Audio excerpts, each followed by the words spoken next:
appeler Dieu. Quelqu'un peut appeler Jésus-Christ. Invoque ton Dieu, il te répondra, mon frère. Quelqu'un est là, frère. Oh.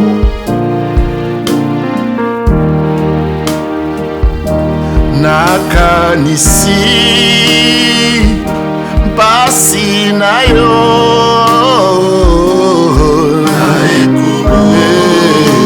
YESU oh Nakanisi MPASI na yo YESU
Oh Jésus-Christ, reçois nos adorations. Quelqu'un peut adorer avec moi. Quelqu'un peut élever le saint nom de Jésus-Christ avec moi. Viens mon frère, viens ma soeur. Onekurusu YESU aleli Sama Otarbananga Onekurusu YESU aleli Nimbi Sama Otarbananga Fimbo na MPASI Soni pe mawa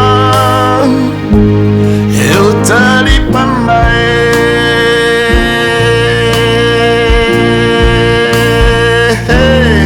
eu kufeli ngai kolonanga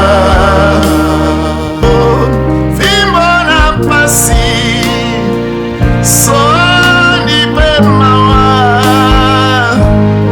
eu tali pambae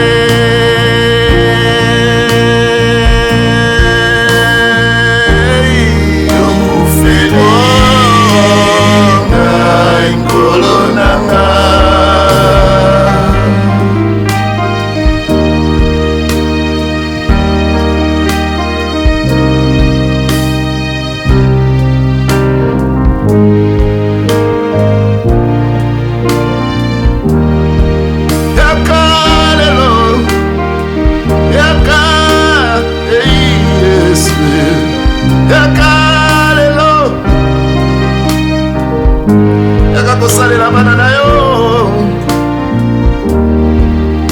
yaka koyoka biso yaka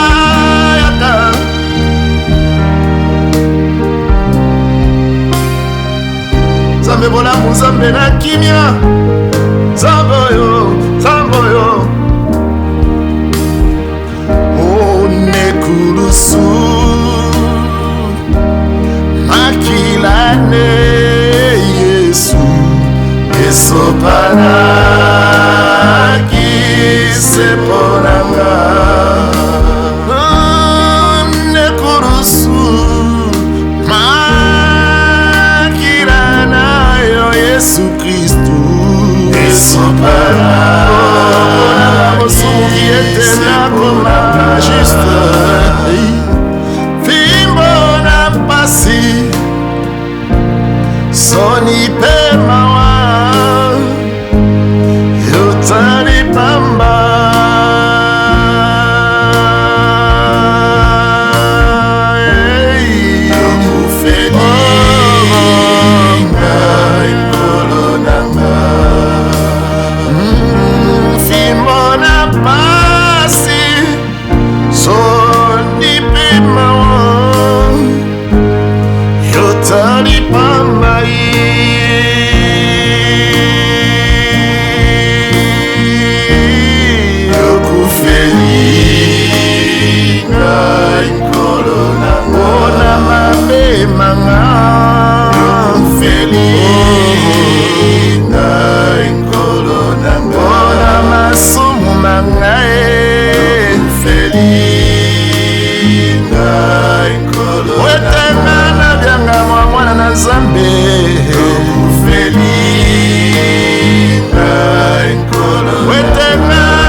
kasi nazala mokila te Yesu na ngai yaka lelo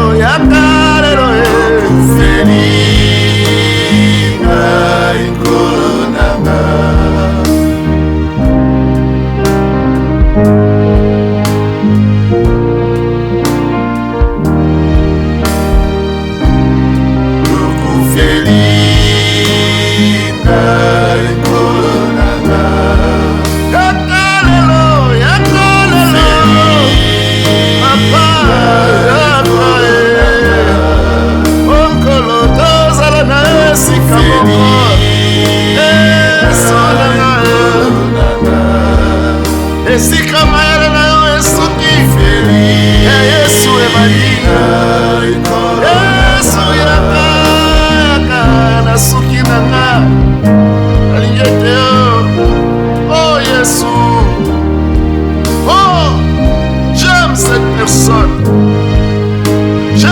personne les Seigneur répondit Seigneur je ne suis pas digne que tu entres dans mon toit mais Dieu seulement est et mon serviteur sera guéri. Car moi, qui suis soldat, à des supérieurs, j'ai des soldats sous mes ordres. Et j'ai dit à l'un, va, et il va. À l'autre, viens, et il vient. Et à mon serviteur, fais cela, il le fait. Oh Yesu, j'aime cette personne. J'ai dit à quelqu'un aujourd'hui, sois comme centenier. Il était soumis et voilà, la guérison est rentrée dans sa maison. Yaka,